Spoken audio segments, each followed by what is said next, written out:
परमेश्वर सभी प्रेरितों को फिर से आशीष करे और फिर से परमेश्वर सन्निधि में हम आए हैं और उनके वचन के सामने, उनके वाणी के सामने जीवित परमेश्वर की शब्द हम सुने और उसमें से प्रचार करने के लिए हमको भी परमेश्वर आशीष दे। आप लोग प्रार्थना के साथ ये सभा में आप बैठे और जरूर ये वचन की अर्थ आपको समझने के लिए और आपकी जिंदगी में परिवर्तन लाने के लिए स्वर्गीय आत्मा आपको जरूर मदद करे। आमीन। आज शाम के समय एक और बार हम आप सभी को स्नेह वंदन करते हैं। थोड़े समय हम कुछ बातें वचन से सुनने जा रहे हैं, तो कृपया प्रार्थना पूर्वक आप सभी लोग ये वचन को बड़ी ध्यान से सुने करके हम विनती करते हैं। परमेश्वर की सन्निधि में हमारा सबसे बड़ा इच्छा, हम ये संसार में हमारा जो जन्म का जो मतलब, हम केवल एक इंसान होकर जन्म होकर हम एक पशु के समान हमारे अंध होने के लिए नहीं, और स्वर्गीय शक्ति, स्वर्गीय सामर्थ्य हम प्राप्त करने के लिए, और उसके सामने परमेश्वर ने मनुष्य को परमेश्वर के स्वरूप में बनाए और परमेश्वर को अधिकार है, शक्ति है, सामर्थ्य है। जैसे सामर्थ्य में मनुष्य प्रवेश करने के लिए परमेश्वर का इच्छा है, इसलिए पवित्र शास्त्र कहता है यीशु मसीह के लहू के द्वारा शुद्ध हुआ लोग परमेश्वर का पुत्र करके कहा गया जाएंगे। पुत्र मतलब बच्चा है, और वो बच्चा धीरे धीरे हर एक दिन में बढ़ते जाएंगे और वो एक बड़े इंसान बनते हैं। जैसे परमेश्वर का इच्छा, परमेश्वर का आशा, परमेश्वर के जैसे होने के लिए मनुष्य को परमेश्वर ने ये पृथ्वी में बनाए हैं, और हम स्वर्ग की सामर्थ्य प्राप्त करना है। लेकिन अंधकार का शक्ति को पता है मनुष्य का सृष्टि साधारण सृष्टि नहीं है, इसलिए अंधकार का शक्ति मनुष्य के पास परमेश्वर ने दिया स्वर्गीय अधिकार और पावर को नुकसान करने के लिए मनुष्य के अंदर निर्बुद्धि डालकर उसको लकड़ी से और लोखंड से, मिट्टी से वगैरह कुछ तो स्वरूप बनाकर उसको आराधना करवाते हैं।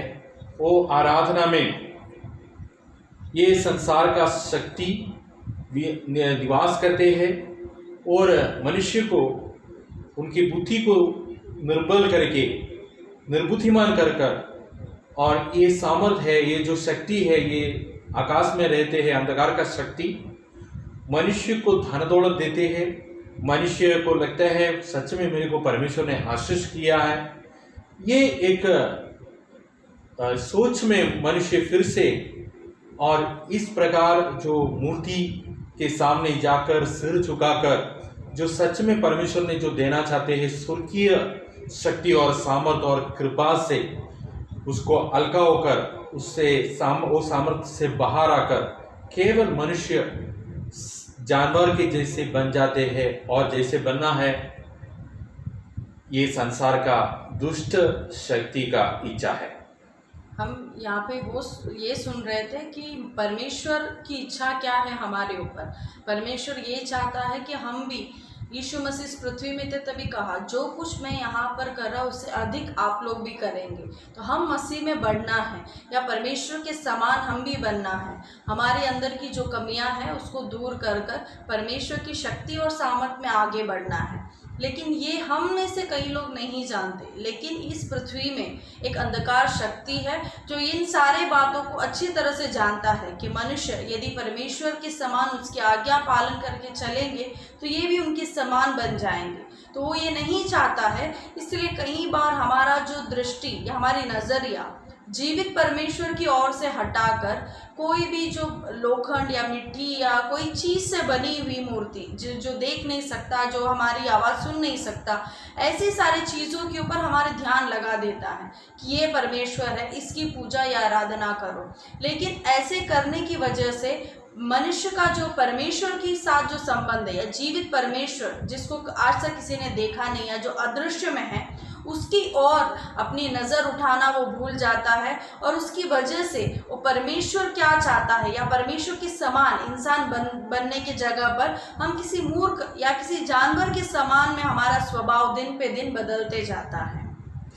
प्रियो, हम यहाँ पे हम नुकसान करते हैं धन दौलत के पीछे, और वो कमाने के पीछे हमारे स्वर्गीय अथॉरिटी शक्ति है, हम वहाँ हम ये अंधकार शक्ति के सामने समर्पण कर केवल हमको हमारे मृत्यु के समय हमको छोड़ना पड़ता है और हमको आगे नहीं लेके जा सकते हैं। अस्थिर ये संसार का धन दौलत से हमको हमारे हृदय भरते हैं, वही लालच में हमको भरते हैं। और यीशु मसीह आने वाला समय अभी ये संसार में वापस आएंगे। आते समय क्रूस पे 3 कीला पे पड़ा हुआ एक गरीब मनुष्य का स्वरूप नहीं दिखेंगे। वो यीशु मसीह आ रहा है, लाइक एक अदालत में जो रहते हैं जज। हम अलग अलग अदालत के बारे में सुना है, सिविल कोर्ट और हाई कोर्ट, सुप्रीम कोर्ट जैसे। और ये जो अदालत है सबसे बड़ी अदालत है। ये अदालत में आकाश और पृथ्वी को न्याय करेंगे, और मरे हैं जीवित है सभी मनुष्यों को, प्राणी को न्याय करेंगे, समुद्र को न्याय करेंगे, सभी आत्मा को न्याय करेंगे। और सभी ये एंजल्स जो स्वर्गीय दूतों को न्याय करने वाला अदालत है, वो अदालत के सामने सब कुछ खुले है, सब कुछ खुल्लम खुल्ला। उसके सामने सब कुछ नंगा नंगा दिखाई देते हैं। उसके सामने कोई बातचीत नहीं कर सकता है, क्योंकि हमारे सभी कार्यक्रम, सभी लोगों का कार्यक्रम वहाँ नंगा नंगा आके खड़े हो जाता है। क्योंकि हमारे मृत्यु के बाद हम जो हमारा कार्यक्रम है, हमारा जो किया है पृथ्वी में जन्म से लेकर मृत्यु तक, वो सब कुछ हमारे साथ आते हैं। वो जज के समान जज होकर यीशु मसीह यहाँ पे आने वाला है। और यीशु मसीह ये संसार में आए हैं, कुंवारी से जन्म होकर, मनुष्य शरीर प्राप्त कर निर्बल होकर जन्म हुआ है, लेकिन निष्पापी जन्म हुआ है। आप निर्बल हैं, इसलिए यीशु मसीह आपको प्रकाश दिलाने के लिए, आपको मालूम है प्रियो, अगर एक गाय, वो गाय का भाषा मनुष्य नहीं बात कर सकते हैं, लेकिन गाय के भाषा गाय से गाय समझ सकते हैं। जैसे परमेश्वर का भाषा मनुष्य नहीं समझ सकते, इसलिए परमेश्वर का पुत्र मनुष्य के पुत्र बनकर इस संसार में आया, मनुष्य को परमेश्वर की भाषा समझाने के लिए। क्योंकि हम उसको तिरस्कार किया है, वो भी क्योंकि प्रकाश इस संसार में आया, लेकिन हम ज़्यादा पसंद अंधकार को किया है, इसलिए हम अंधकार में रहा, प्रकाश में आया नहीं है। बहुत सारे बहाना बोलकर हम सच्चा प्रकाश इस संसार में आए हैं, वो प्रकाश को हम तिरस्कार किया है। हम यहाँ पे पहले सुने कि किस प्रकार हम इस पृथ्वी में परमेश्वर की इच्छा हमारे साथ क्या है।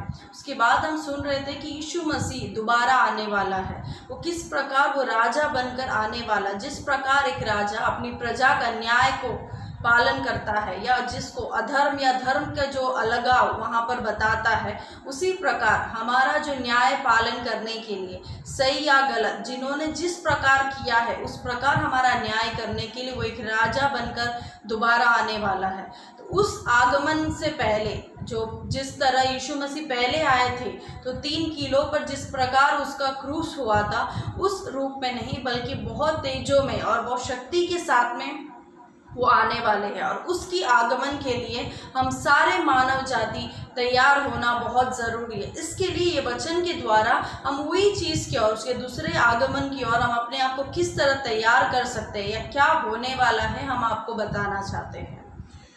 और आज हम यहाँ पे पढ़ेंगे प्रकाशित की किताब उसका 6 उसका 13 वाक्य में ऐसा लिखा है, 6 उसका 13, आकाश के तारे पृथ्वी पर ऐसे गिर पड़े जैसी बड़ी आकाश की तारे पृथ्वी पर ऐसे गिर पड़े। मतलब प्रियो, हमको सबको पता है जो साइंस पढ़ रहा है, क्योंकि सभी तारागणों से सबसे छोटे तारागण है पृथ्वी, ये पृथ्वी में एक भी तारागण गिर नहीं सकते हैं, क्योंकि सभी तारागण इससे भी बड़े हैं। लेकिन पवित्र शास्त्र में लिखा है पृथ्वी में तारागण गिरेंगे, वो कैसे? आकाश के तारागण गिरेंगे, वो किसके समान गिरेंगे, मैं आपको समझाना चाहता हूँ। और वहाँ लिखा है, किसके समान लिखा है? जैसे बड़ी आंधी से हिलकर अंजीर के पेड़ में से कच्चे फल झड़ते हैं। मतलब हम अंजीर के पेड़ को पकड़ के हिलाएंगे, नहीं तो आम की झाड़ को पकड़ के हिलाएंगे। जैसे हम नहीं तो अंजीर गिरते हैं, नीचे गिरते हैं, जैसे यहाँ पे दूसरे जो स्टार्स, जो आकाश से जो तारागण यहाँ पे बारिश के जैसे गिरेंगे करके पवित्र शास्त्र में लिखा है। इसके सामने हम बुद्धिमान लोगों को समझ सकते हैं, एक भी तारागण ये पृथ्वी को स्वीकार नहीं कर सकते, क्योंकि पृथ्वी बहुत छोटे है। तो इसके अर्थ क्या है? हमको पता है ये पृथ्वी आकर्षण करते हैं, उसको ग्रेविटी रहते हैं, और उसकी बाहर मतलब आकाश मंडल में ओजोन मंडल रहते हैं, और उसके बाहर से कुछ अंदर आने के लिए वो सुरक्षा करते हैं। ये ओजोन लेयर को नुकसान पहुंचता है, और इससे अलावा ये पृथ्वी के बाहर जो आकाश मंडल के बाहर छोटे और बड़े दूसरे ग्रह से टुकड़ा हुआ है, क्योंकि शास्त्र कहते हैं ये पृथ्वी सूरज से बहुत बड़ा विस्फोटन होकर टुकड़ा होकर उसका एक टुकड़ा है पृथ्वी करके साइंस कहता है। इस समान बहुत सारे पत्थर का छोटे और बड़े और उसके टुकड़ा और आकाश मंडल में घूम रहा है, आकाश मंडल के बाहर घूम रहा है। हमारा ये पृथ्वी में ये बाइबल पवित्र शास्त्र में ये भविष्यवाणी लिखा हुआ समय स्टार वार के बारे में किसी को कुछ क्लू नहीं है, लेकिन आज का समय जो रहते है जी रहा है, हमको इस स्टार वार के बारे में पता चलता है। हम यहाँ पे सैटेलाइट में अलग अलग रॉकेट्स को भेजते हैं, और वो हम टेक्नोलॉजी के लिए यूज़ करते हैं, हम वेपन के लिए उपयोग करते हैं, और हमारे सुरक्षा के लिए उपयोग करता है, दूसरे हमारे शत्रु को हत्या करने के लिए हम उपयोग करते हैं।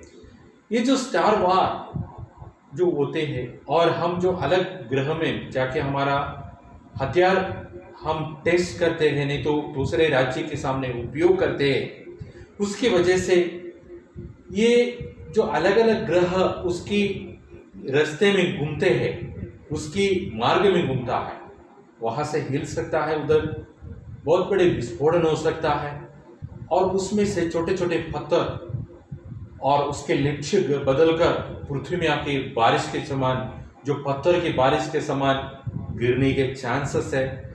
लेकिन ये सब कुछ भी क्लू उस समय नहीं है। उस समय पवित्र शास्त्र उसके बारे में भविष्यवाणी किया है।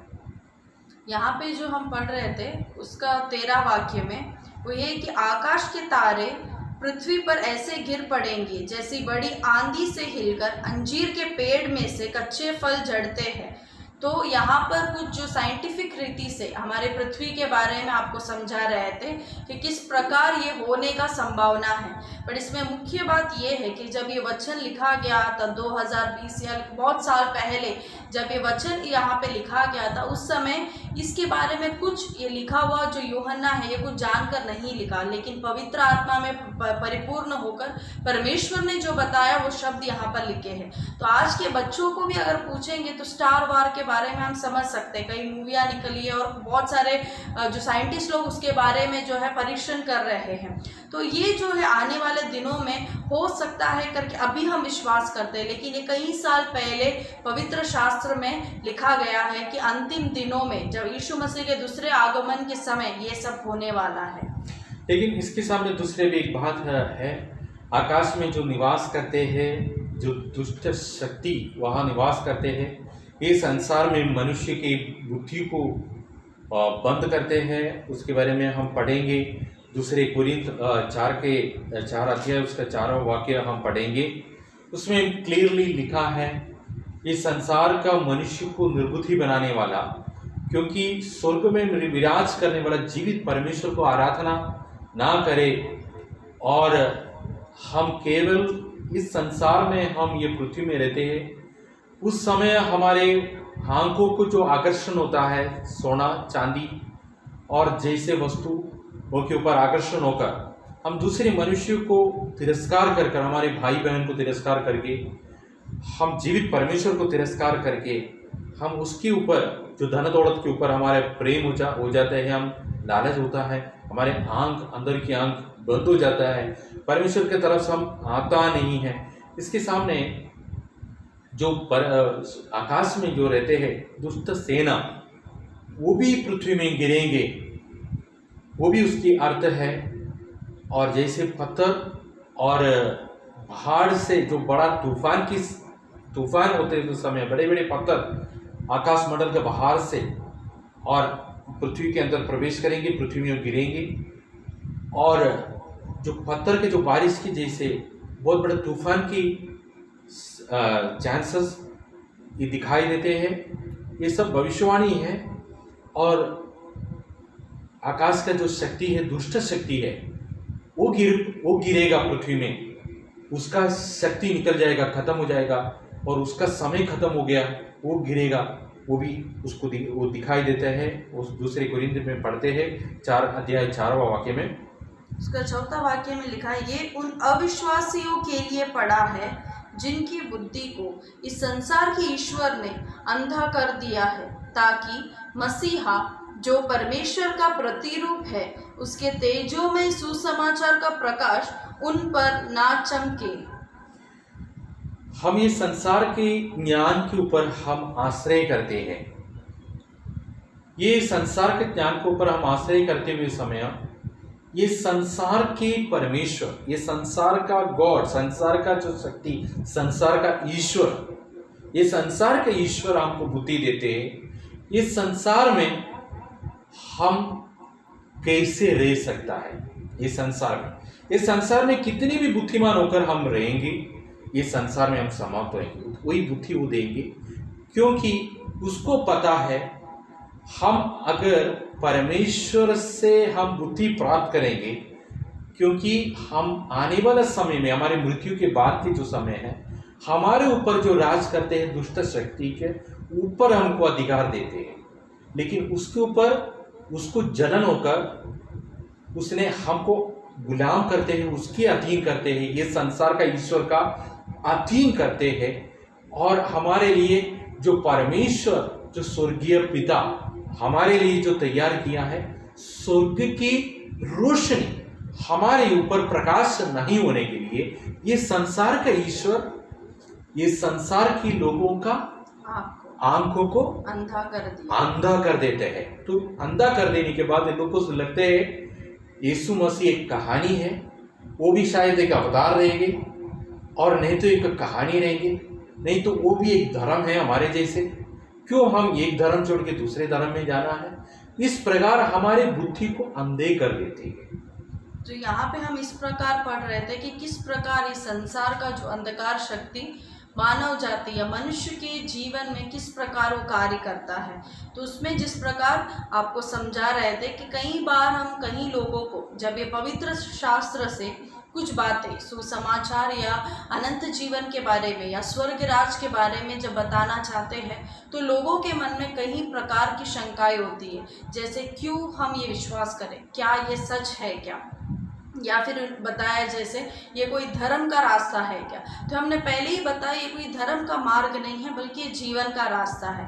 लेकिन ऐसे क्यों लोगों में शंका आती है? क्योंकि ये सच्चा पवित्र शास्त्र है, इसमें जो कुछ लिखा है, जो पहले से जो था पृथ्वी की उत्पत्ति से लेके अभी किस प्रकार ये पृथ्वी चल रही है और आगे इस पृथ्वी में या सारे मानव जाति को क्या होने वाला है, ये सब कुछ लिखा हुआ एक ग्रंथ ये पवित्र शास्त्र है। तो इसमें आज जो पढ़ा हुआ वचन में इस प्रकार हमें समझ में आता है कि इस पृथ्वी में एक अंधकार शक्ति है जो हर कोई जानता है कि एक अच्छा आत्मा है तो एक बुरी आत्मा भी है, एक अच्छा शक्ति है तो बुरा सामर्थ भी है।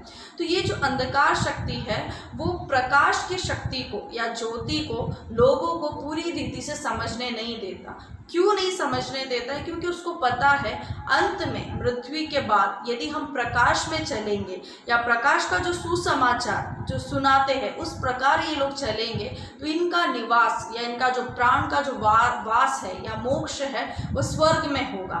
और अंधकार का शक्ति ये भी जानता है क्योंकि मैं अंधकार का काम करता हूँ, क्योंकि मैं अंधकार में निवास करता हूँ, तो ये पृथ्वी के अंत के बाद में मेरा निवास स्थान अंधकार में ही होने वाला है या नरक में ही होने वाला है। तो इसलिए लोगों का भी जो मन है उनको अंधकार में रखा है ताकि ये लोग भी मेरे साथ जहाँ मैं रहता वहाँ पहुँच जाए, या कि लोग नहीं तो ये लोग स्वर्ग में जाकर ये वहाँ पर राज करेंगे और मुझे उनका अधीन में रहना पड़ेगा। तो पवित्र शास्त्र केवल एक ही चीज़ आपको समझाने की कोशिश करता है कि आप अंधकार से ज्योति में आइए। आप कोई धर्म परिवर्तन करने का या कोई दूसरे धर्म में आने का बात नहीं सिखाया जा रहा है। यहाँ पे केवल एक ही सिखा रहा है, आपके मन, आपका बुद्धि जो अंधकार में है उसको आप किस प्रकार ज्योति या प्रकाश में ला सकते हैं। प्रियो, आज हम हमारे विपत्ति क्या है हमको सबको पता है, हम बाहर नहीं जा सकते हैं, लेकिन ये केवल पवित्र शास्त्र कहते हैं ये संसार की नाश होने के विपत्ति की आरंभ के बारे में कहते हैं। प्रियो, आप शायद सोच सकते हैं क्या, मुझे पता नहीं, कि गया साल 2019 में अगर आपको बताएंगे 2020 2, 3, 4, 5 महीना आप बाहर ही निकल नहीं पाएंगे, आप घर में बैठना पड़ेंगे, आप ऑफिस नहीं जा पाएंगे, आपका काम नहीं कर सकते हैं, और इस प्रकार बोलते तो आप हंसते थे शायद। ऐसा हो ही नहीं सकता है क्योंकि हमारे पास साइंस है, हमारे पास टेक्नोलॉजी है, हमारे पास शास्त्र है, हम उसमें से विजय पाएंगे, हम नया दवा लेकर आएंगे। प्रियो, पवित्र शास्त्र कहते हैं एक समाचार के बाद दूसरे समाचार, क्योंकि एक रोग के पीछे उससे भी बड़े रोग आते हैं, वो रोग समाप्त नहीं हुए, उसके पीछे और उससे भी बड़े रोग। आप सोचिएगा, आप बाहर आज निकलते हैं मास्क पहनकर, उस समय आसमान से पत्थर जैसे गिरते हैं, तो आप कहाँ आपका नजर रखेंगे? आप सामने आगे रखेंगे, ऊपर रखेंगे? ये क्या विपत्ति पड़ रहा है। आप कार में यात्रा करते हैं, अचानक कुछ पत्थर जैसे ऊपर से गिरते। इस प्रकार जो विपत्ति संसार में आने वाला है, पवित्र शास्त्र भविष्यवाणी करते हैं। इसके सामने आप हंसकर एक मूर्ति के समान मत बैठिए, क्योंकि प्रकाश का संदेश आपको बता रहा है। ये बताने में हमको कोई फायदा नहीं मिलता है, हमारे फायदा के लिए नहीं बताते हैं, क्योंकि हम प्रकाश में आए हैं।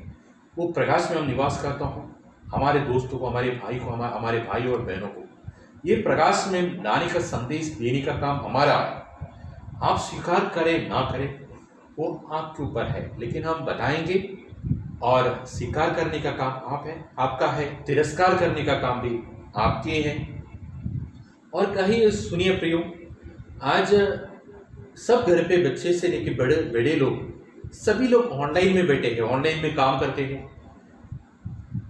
पवित्र शास्त्र कहता है आकाश का शक्ति हिल जाएंगे, क्योंकि जो उसका 13 वाक्य में रेवलेशन प्रकाशित की किताब उसका 6 अध्याय उसका 13 वाक्य में लिखा है when the shaken by the mighty wind, मतलब जो आकाश का शक्ति हिलेगी, बड़ी आंधी से हिलेगी। जो आकाश का शक्ति हिल रहा, इसलिए पत्थर के जैसे छोटे और बड़े पत्थर के समान हम तारा करके बोल सकते, लेकिन तारा नहीं है, ये पत्थर है, और वो नीचे गिरते हैं, बारिश के समान गिरते हैं। और हम जो उपयोग करते हैं, हमारी टेक्नोलॉजी, हम वर्क फ्रॉम होम करते हैं, हमारे जो नेटवर्किंग सिस्टम है वो पूरे बिगड़ेंगे।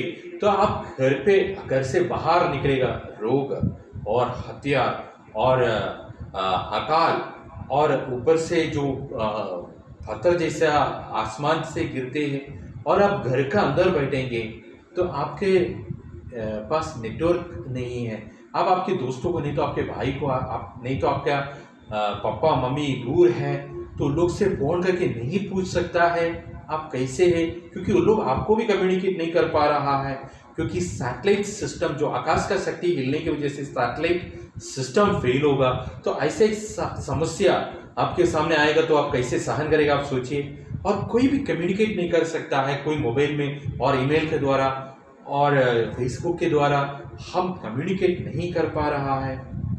हम वर्क फ्रॉम होम नहीं कर सकता है, क्योंकि हाँ, ये परिस्थिति हमारे थोड़े दूर कौन है उसको क्या हो रहा है, आज हमको न्यूज़ के द्वारा हमको बता देते हैं कि अमेरिका में क्या होता है, रशिया में क्या होता है, जर्मनी में क्या होता है, लेकिन हमको क्या हो रहा है, करंटली क्या हो रहा है, सिचुएशन क्या है, हमको पता नहीं है। इस समय मनुष्य आशा करेंगे मरने के लिए, क्योंकि मनुष्य के पूरा आशा समाप्त होंगे, क्योंकि पवित्र शास्त्र उसके बारे में भविष्यवाणी करता है। ये सुनने वाला प्रियो, आज आपको कहानी नहीं सुना रहा है, ये पृथ्वी में होने वाला विषय के बारे में आपको सुना रहे थे।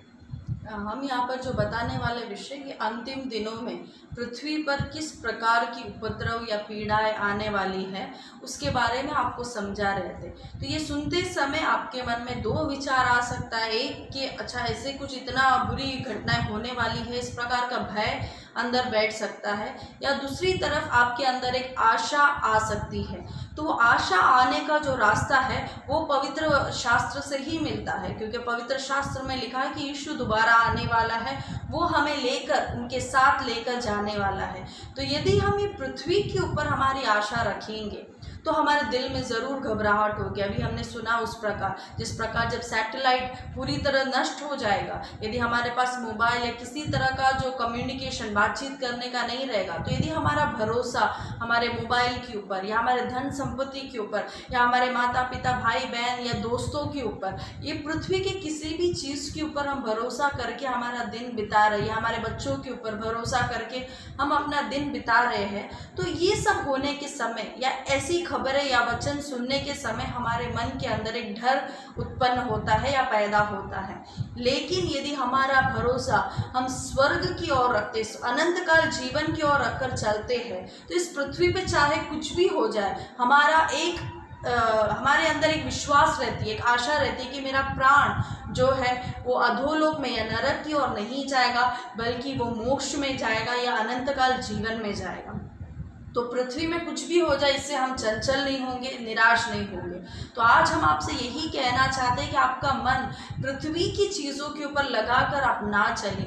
जो कुछ आपको चाहिए इस पृथ्वी में, उसको आपको जो काम करना है वो करें, लेकिन उसके बाद आप तुरंत हर एक दिन अपना जो मोक्ष या अपने अनंत काल जीवन किस प्रकार प्राप्त करना है, किस प्रकार वो ज्योति में रहना है, उसके बारे में आप अपने आप को जांचें और उस रास्ते में चलने का कोशिश करें। प्रियो, इसलिए यीशु मसीह कहता है, ये संसार, ये विषय, ये भविष्यवाणी के सामने ये संसार की सभी टेक्नोलॉजी पराजय होने वाला है, क्योंकि ये सभी विपत्ति मनुष्य यहाँ पे ला रहा है। मैं आपको पहले भी बताया, ओजोन लेयर को नुकसान कर रहा है मनुष्य का स्वार्थ था। वो टेक्नोलॉजी हम शत्रु राज्य के लिए हम हथियार के जैसे उपयोग करते हैं, और हम सैटेलाइट वॉर के बारे में बताया है। ये सारे जो टेक्नोलॉजी जो हम यहाँ पे जो होता है विष गैस के द्वारा और उसके विसर्जन के द्वारा और उसमें से जो निकलते हैं और शक्ति के द्वारा, ये ओजोन लेयर नुकसान में होता है।